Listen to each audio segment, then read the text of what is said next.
நான் எங்க இருக்கேன் அப்படின்றத உங்களுக்கு நெக்ஸ்ட் சொல்றேன். அதுக்கு முன்னாடி இன்னைக்கு நம்ம பார்க்க போறது மோட்டோல இருந்து பாத்தீங்க அப்படின்னா எட்ஜ் 70 ஃபியூஷன் அப்படின்ற ஒரு புது ஃபோன் லான்ச் பண்ணியிருந்தாங்க.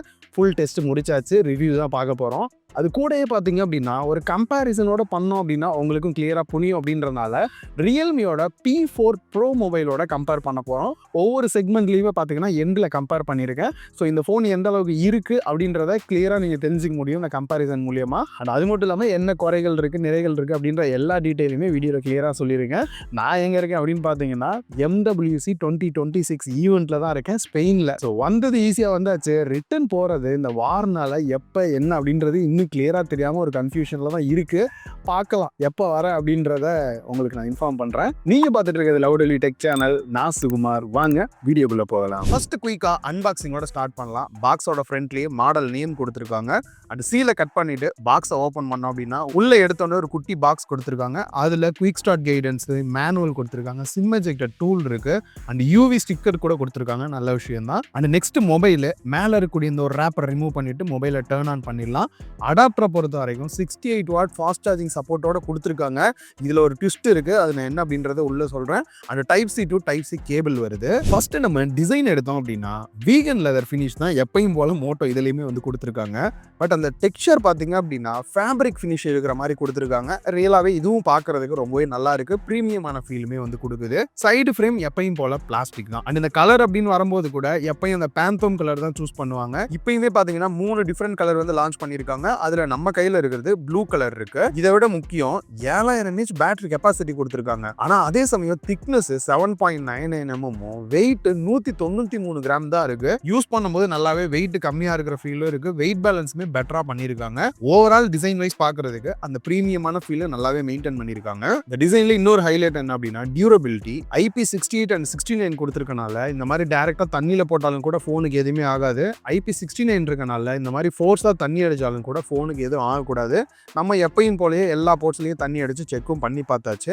மூணாவது விஷயம் மிலிட்டரி கிரேட் சர்டிஃபிகேட்டோட கொடுத்தது தான். ஸோ இதனால ஃபோன்ஸ் அப்பப்போ தெரியாமல் கீழே விழுந்துருது அப்படின்னாலுமே ஃபோனுக்கு ஓரளவுக்கு ப்ரொடெக்ஷனாகவே இருக்கும். நம்மளும் சரி அதை டெஸ்ட் பண்ணிடலாம்னு சொல்லிட்டு ஓரளவுக்கு இந்த லெவலில் வச்சு கீழே போட்டு பார்த்தேன். ஃபோனில் பெருசாக டேமேஜ் எதுவுமே ஆகலை, நல்லா தான் இருக்கு. சரி, இப்போ இது ரியல்மியோட கம்பேர் பண்ணால் எந்த அளவுக்கு இருக்குது அப்படின்னு பார்க்கும்போது ரியல்மி பேக் சைட் பார்க்கறதுக்கு லுக் எல்லாம் சூப்பராக தான் இருக்கு. பட் அதே சமயம் இது பிளாஸ்டிக் தான் யூஸ் பண்ணியிருக்காங்க. வெயிட்டுமே பார்த்தீங்க அப்படின்னா மோட்டோவோட ரொம்ப கம்மியெல்லாம் கிடையாது. ரெண்டுமே ஆல்மோஸ்ட் ஓரளவுக்கு ஈக்குவலா இருக்கிற மாதிரி தான் கொடுத்துருக்காங்க. டிசைன் வைஸ் இந்த இடத்துல எல்லாமே நல்லா இருந்தாலும் கூட ஐபி ரேட்டிங்ல கோட்டை விட்டுருக்காங்க. பிளஸ் டியூரபிலிட்டிக்குன்னு எந்த ஒரு சர்டிஃபிகேட்டும் செப்பரேட்டா கொடுக்கல. அந்த வகையில பார்க்கும்போது மோட்டோ இந்த இடத்துல ஒரு பிளஸ் பாயிண்டா தான் இருக்கு எனக்கு. Next in-display finger print scanner use பண்றதுக்கு நல்லாவே ஃபாஸ்டா இருந்தது. டியூவல் சிம் ஸ்லாட் கொடுத்துருக்காங்க. எக்ஸ்பேண்டபிளா SD கார்டு இந்த மாதிரி எதுவும் போட முடியாது. நெக்ஸ்ட் ஸ்பீக்கரை பொறுத்த வரைக்கும் டியூவல் ஸ்பீக்கர் செட்டப் வந்து கொடுத்துருக்காங்க. அதுலயும் டால்பி அட்மோஸ் சப்போர்ட்டோட தான் வருது. நெக்ஸ்ட் டிஸ்பிளேக்கு வந்தோம் அப்படின்னா இந்த பட்ஜெட்ல இன்னுமே பாத்தீங்கன்னா பல பிராண்ட்ஸ் வந்து Full HD Plus தான் கொடுத்துட்டு இருக்காங்க. ஒரு சில பிராண்ட்ஸ் தான் பாத்தீங்கன்னா 1.5K டிஸ்பிளே கொடுக்குறாங்க. ஸோ இவங்களுமே அதை மெயின்டைன் பண்ணியிருக்காங்க. அண்ட் AMOLED டிஸ்பிளே 6.8 இன்ச் இருக்கக்கூடிய டிஸ்பிளே சைஸோட வருது. பெசல்ஸுமே பாத்தீங்கன்னா நல்ல மினிமம் பெசல்ஸா இருக்கு. ஏன்னா குவாட் கர்வ் டிஸ்பிளே மாதிரி கொடுத்துருக்காங்கல்ல, அதனால ஸோ ஒரு ஃபுல்லா டிஸ்பிளே பார்க்குற மாதிரியான ஒரு ஃபீல் தான் இருக்கு. அண்ட் 10-bit டிஸ்பிளே வந்து யூஸ் பண்ணியிருக்காங்க. ரிஃப்ரெஷ் ரேட் அப்படின்னு வரும்போது 144 Hz ரிஃப்ரெஷ் ரேட் யூஸ் பண்ணியிருக்காங்க. நார்மலா வந்து 120 Hz யூஸ் பண்ணிக்கலாம். ஆட்டோ செட் பண்ணா 60, 90, 120 Hz வரைக்கும் போகுது. அண்ட் கேமிங் அப்படின்னு வரும்போது BGMI, கால் ஆஃப் டியூட்டி எல்லாம் 144 Hz வரைக்குமே உங்களுக்கு கிடைக்கும். அண்ட் HDR10+ சப்போர்ட்டோட கொடுத்துருக்காங்க. ப்ரொடெக்ஷனை பொறுத்த வரைக்கும் Gorilla Glass 7i ப்ரொடெக்ஷனோட வருது. இந்த இடத்துல பிரைட்னஸ் அப்படின்னு வரும்போது HBM வந்துட்டு 1600 வந்து கொடுத்துருக்காங்க. பீக் பிரைட்னஸ் வந்து 5200 nits வரைக்குமே இருக்கு. ஸோ இண்டோர்ல அவுட்டோர்லையும் செக் பண்ணேன். குறிப்பா இந்த மாதிரி போயிட்டு டைரக்ட் சன்லைட்ல போய் பார்த்தாலும் கூட டிஸ்பிளேயோட குவாலிட்டி வைஸ் ரொம்பவே நல்லா தான் இருக்கு. இப்போ ரியல்மியோட கம்பேர் பண்ணா எப்படி இருக்குன்னு பார்க்கும்போது ஆல்மோஸ்ட் ஸ்பெக்ஸ் எல்லாமே ஈக்குவலா தான் இருக்கு. பட் ரியல்மில ஒரு ஹைலைட் PWM டிம்மிங் கொடுத்துருக்கனால கொஞ்சம் லோ லைட்ல எல்லாம் ஃபோன்ஸ் யூஸ் பண்ணுவீங்க நைட் டைம்ல, கண்ணு கொஞ்சம் ப்ரொடெக்ஷனா இருக்கணும்னு நினைக்கிறவங்களுக்கு அதுல ஒரு ப்ளஸ் பாயிண்ட் கொடுத்துருக்காங்க. பட் பேசிக்கா பாத்தீங்கன்னா டை ஆகிற மாதிரி தான் ஒரே மாதிரியான டிஸ்பிளே குவாலிட்டி தான் கொடுத்துருக்காங்க. நெக்ஸ்ட் ப்ராசருக்கு வந்தோம் அப்படின்னா மோட்டோல Snapdragon 7s Gen 4 வந்து யூஸ் பண்ணியிருக்காங்க. அண்ட் வேப்பர் சேம்பர் கூலிங் சிஸ்டமே வந்து கொடுத்துருக்காங்க. அன்டுடு ஸ்கோரை வந்து செக் பண்ணி பார்க்கும்போது 1.1 மில்லியன் வரைக்குமே கிடைச்சிருக்கு. அண்ட் கீக் பெஞ்ச் மார்க்கை பொறுத்த வரைக்கும் சிங்கிள் கோர் வந்துட்டு 1242 மல்டி கோர் வந்துட்டு 3392 வந்து கிடைச்சிருக்கு. CPU throttling பொறுத்த வரைக்கும் 84%, wild life extreme stress test வந்துட்டு 98.4% வரைக்குமே கிடைச்சிருக்கு. அண்ட் நம்ம டெஸ்ட் பண்ணி பார்த்த டிவைஸ் பார்த்தீங்க அப்படின்னா 12GB RAM 256GB inner storage இருக்கக்கூடிய டிவைஸ் தான். இந்த இடத்துல ரியல் கேமிங் எக்ஸ்பீரியன்ஸை பொறுத்த வரைக்கும் BGMI 120 FPS வரைக்கும் ப்ளே பண்ண முடியுது. கால் ஆஃப் டியூட்டியை பொறுத்த வரைக்கும் 90 FPS வரைக்குமே உங்களால் தாராளமாக ப்ளே பண்ணலாம். ஓவராலாக கேமிங் எக்ஸ்பீரியன்ஸுமே பார்த்தீங்க அப்படின்னா நல்லாவே ஸ்மூத்தாக தான் இருந்தது. பெருசாக ஹீட்டிங் இஷ்யூ இருக்கிற மாதிரி இந்த ஃபர்ஸ்ட் இம்ப்ரெஷனில் நான் எதுவும் வந்து பார்க்கல. இது கேமருக்கு எப்படி ப்ரோ அப்படின்னு கேட்டிங்கன்னா, நீ கேம் பிளே தாராளமாக விளாட்லாம். பட் டார்கெட் கேமிங் மட்டும்தான் அப்படின்னா இதை விட பெட்டரான டிவைஸ் கூட இதே ப்ரைஸ் ரேஞ்சில் நீங்கள் வாங்கிக்க முடியும்.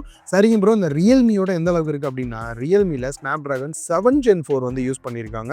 அண்ட் ஹைப்பர் விஷன் AI சிப்புமே யூஸ் பண்ணியிருக்காங்க. அண்ட் வேப்பர் சாம்பர் கூலிங் சிஸ்டமே இருக்கு. ஸ்பெக் வைஸ் ப்ராசஸர் வைஸ் பார்த்தோம் அப்படின்னா ரியல்மி தானே பெட்டராக இருக்கிற மாதிரி இருக்கு. பட் நான் ரியலாகவே அன்டுடு ஸ்கோர் செக் பண்ணி பார்க்கும்போது ரியல்மியோட பார்த்தீங்க அப்படின்னா மோட்டோ சில பாயிண்ட்ஸ் அதிகமாகவே இருக்கிறத பார்க்க முடிஞ்சது. அந்த வகையில் பார்த்தீங்க அப்படின்னா மோட்டோ சூப்பராக ஆப்டிமைஸ்மே பண்ணியிருக்காங்க. ரியல்மியில் பார்த்தீங்க அப்படின்னா LPDDR4X RAM யூஸ் பண்ணியிருக்காங்க. UFS 3.1 வருது. அதுவே மோட்டோவில் பார்த்தோம் அப்படின்னா LPDDR5X வந்து யூஸ் பண்ணியிருக்காங்க. ரியலாகவே அது ஒரு நல்ல விஷயம் தான். அண்ட் UFS 3.1 தான் இதுலையும் யூஸ் பண்ணியிருக்காங்க. ஸோ ரெண்டுத்தையும் கம்பேர் பண்ணி பர்ஃபார்மன்ஸ் அப்படின்னு வரும்போது எனக்கு தெரிஞ்சு இப்போ நான் செக் பண்ண வரைக்கும் ரெண்டுமே டைல தான் இருக்கு. பேட்டரி ரெண்டுத்துலையுமே பார்த்தீங்கன்னா 7000 mAh பேட்டரி கெப்பாசிட்டி தான் கொடுத்துருக்காங்க. பட் அடாப்டர் வைஸ் பார்த்தோம் அப்படின்னா மோட்டோ 68 வாட்ஸ் கொடுத்துருக்காங்க. அதுவே ரியல்மி 80 வாட்ஸ் கொடுத்துருக்காங்க. எல்லாருக்கும் என்ன தோணும், 80 வாட்ஸ் தான் ஃபாஸ்ட் சார்ஜிங் சூப்பராக வந்துட போகுது அப்படின்னு தான் சொல்லுவீங்க. பட் ரியலான சார்ஜிங் டெஸ்ட்டை எடுத்து பார்த்தாலாம் நான் செக் பண்ணி பார்க்கும்போது ரியல்மி பார்த்தீங்கன்னா 1 to 10% சார்ஜ் ஆக 6 மினிட்ஸும் 50% சார்ஜ் ஆக 35 மினிட்ஸும் 100% சார்ஜ் ஆக 88 மினிட்ஸ் டைம் எடுத்துக்கிச்சு. பட் இந்த சைடு மோட்டோவில் 68 வாட்ஸ் தானே கொடுத்துருக்காங்கன்னு செக் பண்ணும்போது 1 to 10% 3 மினிட்ஸ் தான் டைம் எடுத்துக்கிச்சு. 50% சார்ஜ் ஆக 23 மினிட்ஸ் தான் டைம் எடுத்துக்கிச்சு. 100% சார்ஜ் ஆகிறதுக்கு 58 நிமிஷம் தான் டைம் எடுத்துக்கிச்சு. ரியலாவே சொல்லணும் அப்படின்னா அடாப்டர் கம்மியா இருந்தாலும் கூட ரியல்மியை விட 30 நிமிஷம் சீக்கிரமாவே மோட்டோ சார்ஜ் ஏறிடுச்சு. எனக்கே இந்த ரிசல்ட் வந்து ஷாக்கிங்காக தான் இருந்தது. இவ்வளவு தூரம் ஃபாஸ்ட் சார்ஜிங் பெட்டரா கொடுத்துருக்காங்களே அப்படின்ட்டு. பேட்டரி லைஃபை பொறுத்த வரைக்கும் ட்ரெயின் டெஸ்ட்டும் போட்டு பார்த்தேன். பிரைட்னஸை ஃபுல்லாக வச்சுட்டு 100% பேட்டரி வச்சுட்டு சவுண்டையும் ஃபுல்லாக வச்சுட்டு யூடியூப் வீடியோ 4Kல வச்சு ப்ளே பண்ணி விட்டேன். ஆக்சுவலாக 12 hours 37 minutes கண்டினியூவாக வந்து வீடியோ வந்து ப்ளே ஆச்சு. இதுவே நம்ம ரியல் லைஃப்பில் சொல்லணும் அப்படின்னா 1.5 நாள் வரைக்கும் கூட நீங்கள் நார்மல் யூஸ் பண்ணுறீங்க அப்படின்னா சார்ஜ் போடணுன்ற கவலையே இல்லை. தாராளமாக இந்த ஃபோனை யூஸ் பண்ணலாம். அதே சமயம் ரியல்மி சைடுமே பார்த்தீங்க அப்படின்னா நீங்கள் தாராளமாக 1.5 நாள் வரைக்குமே யூஸ் பண்ணலாம். என்னதான் பேட்டரி லைஃப்பில் டை ஆனாலும் ஃபாஸ்ட் சார்ஜிங் அப்படின்னு வரும்போது எனக்கு தெரிஞ்சு மோட்டோ தான் இந்த இடத்துல வின் பண்ணுது. அப்டேட்டை பொறுத்த வரைக்கும் 3 வருஷம் ஆண்ட்ராய்டு அப்டேட்டும் 5 வருஷம் செக்யூரிட்டி பேஜ் அப்டேட்டுமே கொடுக்குறாங்க. பட் இந்த இடத்துல ஹைலைட் என்ன அப்படின்னா ஆண்ட்ராய்டு 16ல் ரன் ஆகிற மாதிரி கொடுத்துருக்காங்களா. மோஸ்ட்லி ஆண்ட்ராய்டு 15 சில பிராண்டு கொடுத்துட்டு 3 வருஷம் அப்டேட் கொடுப்பாங்க. உதாரணத்துக்கு நம்ம ரியல்மியை எடுத்துக்கிட்டோம் அப்படின்னா ஆண்ட்ராய்டு 15ல் ரன் ஆகிட்டு இருக்கு. 3 வருஷம் தான் OS அப்டேட் வந்து கொடுக்குறாங்க. செக்யூரிட்டி பேட்ச் அப்டேட் 4 வருஷம் தான் கொடுக்குறாங்க. ப்ளோட்வேர்ஸ் அப்படின்னு பார்க்கும்போது மோட்டோவில் ஒரு 4 தான் கொடுத்துருந்தாங்க. பரவாயில்ல, ரொம்ப அதிகம்லாம் இல்லைன்னு தான் சொல்லணும். இதை தவிர ஓவரால் யூசர் எக்ஸ்பீரியன்ஸ் அப்படின்னு பார்க்கும்போது மோட்டோ உங்களுக்கே தெரியும், ஓரளவுக்கு க்ளோஸாக வந்து ஸ்டாக் ஆண்ட்ராய்டு எக்ஸ்பீரியன்ஸ் வேணும் அப்படின்னு நினைக்கிறவங்களுக்கு வந்து இது பெட்டரான ஆப்ஷனாக இருக்கும். அதுவே ரியல்மி எடுத்துக்கிட்டிங்க அப்படின்னா ப்ளோட்வேர்ஸ் ஒரு 7க்கு மேலேயே இருந்தது நான் செக் பண்ண வரைக்கும். அதை தவிர எனக்கு கொஞ்சம் ஃப்ளாட்டான நம்பரும் ரியல்மி வைஸ் எனக்கு பிடிக்கும் அப்படின்னு நினைக்கிறவங்க நீங்கள் ரியல்மி சைடு கூட போகலாம். பட் அப்டேட் வைஸ் பார்க்கும்போது இந்த இடத்துல மோட்டோ வந்து பெட்டராகவே பண்ணுறாங்க. 5G பேண்டை பொறுத்த வரைக்கும் 16 பேண்ட் சப்போர்ட் வந்து மோட்டோலையும் 9 பேண்ட் சப்போர்ட் வந்து ரியல்மியில் கொடுத்துருக்காங்க. அந்த மோட்டோவில் ஒரு ஹைலைட்டாக பார்த்தா NFC சப்போர்ட்டோட கொடுத்துருக்காங்க. பட் அது வந்து ரியல்மியில் வந்து மிஸ் ஆகுது. மோட்டோவில் ஒரு ப்ளஸ் என்ன அப்படின்னா இந்த மோட்டோ ஸ்மார்ட் கனெக்ட் ஆப்ஷன் வந்து கொடுத்துருப்பாங்க. இந்த அப்டேட் மீ ஆப்ஷனுமே பார்த்தீங்க அப்படின்னா யூஸ் பண்ணுறவங்களுக்கு ரியலாகவே ஒர்த்தாக இருக்கும். சம்மரி எல்லாம் வந்து நோட்டிஃபிகேஷன்ஸ்லாம் வந்து பண்ணி கொடுக்குறது, அந்த ரிமெம்பர் திஸ், டேக் நோட்ஸ், இந்த மாதிரியான விஷயம்லாம் பண்ணுறதுக்கு வந்து இது பெட்டராகவே இருக்கு. நெக்ஸ்ட் கேமரா செட்டப்புக்கு வந்தோம் அப்படின்னா செல்ஃபி 32 மெகா பிக்சல் கொடுத்துருக்காங்க. அப்பச்சர் வேல்யூ 2.2ஓட ஃபோட்டோ அவுட்புட்லாம் வந்துட்டு பெட்டராகவே இருக்கு. குறிப்பாக இமேஜ்லாம் நல்லா ஷார்ப்பாக இருக்கு. அண்ட் அதே மாதிரி பியூட்டி மோடுமே ஓவர் பியூட்டி பண்ணாமல் க்ளோஸ் டு நேச்சராக இருக்கிறத வந்து பார்க்க முடிஞ்சது. எட்ஜ் டிடெக்ஷன்லாம் கூட பெட்டராக இருக்கு போர்ட்ரேட் ஃபோட்டோஸ் எடுக்கும்போது. And back side camera setup அப்படின்னு பார்க்கும்போது 50 மெகா பிக்சல் சோனியோட லிட்டியா 710 சென்சார் வந்து யூஸ் பண்ணியிருக்காங்க. அப்பச்சர் வேல்யூ 1.8ஓட வருது. அண்ட் இதில் OS சப்போர்ட்டுமே வந்து கொடுத்துருக்காங்க. ஃபோட்டோஸ் நல்லாவே இருக்கு அவுட்புட் பார்க்கறதுக்கு. நான் அதில் சொன்ன மாதிரி தான் இதுலேயுமே ஃபோட்டோஸ் எல்லாமே க்ளோஸ் டு நேச்சராக இருக்கு. பியூட்டி மோட் பெட்டராக இருக்கு. போர்ட்ரேட் ஃபோட்டோஸும் எடுக்கும்போது பார்த்தீங்கன்னா அந்த எட்ஜ் டிடெக்ஷன்லாம் நல்லாவே இருக்கு. அண்ட் முக்கியமாக அல்ட்ரா வைட் ஆங்கிள் பார்த்தீங்கன்னா இந்த 8 மெகா பிக்சல் இந்த மாதிரி கொடுக்காம 13 மெகா பிக்சல் கொடுத்தது ஒரு நல்ல ஹைலைட்டு. 120 டிகிரி வரைக்கும் ஃபீல்ட் ஆஃப் வியூமே இருக்கு.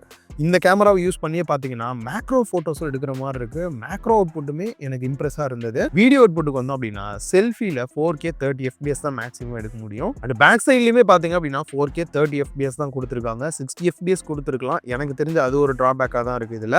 இதை தவிர 1080p 60 FPS இல்லாட்டி 30 FPS உங்களால் உங்களால் வந்து எடுத்துக்க முடியும். அல்ட்ரா வைட் ஆங்கிள்லையுமே பார்த்தீங்கன்னா இதே சேம் அவுட்புட் எடுக்கிற மாதிரி வந்து கொடுத்துருக்காங்க. ஸோ ஓவராலாக பார்த்தீங்க அப்படின்னா கேமரா சைடு வந்துட்டு ரொம்ப டிஸ்அட்வான்டேஜ் எதுவும் இல்லாமல் ஒரு ஆல்ரவுண்டர் ஃபோனுக்கு எந்த அளவுக்கு கொடுக்க முடியுமோ அந்த அளவுக்கு ஃபீச்சர்ஸை வந்து கொடுத்துருக்காங்க.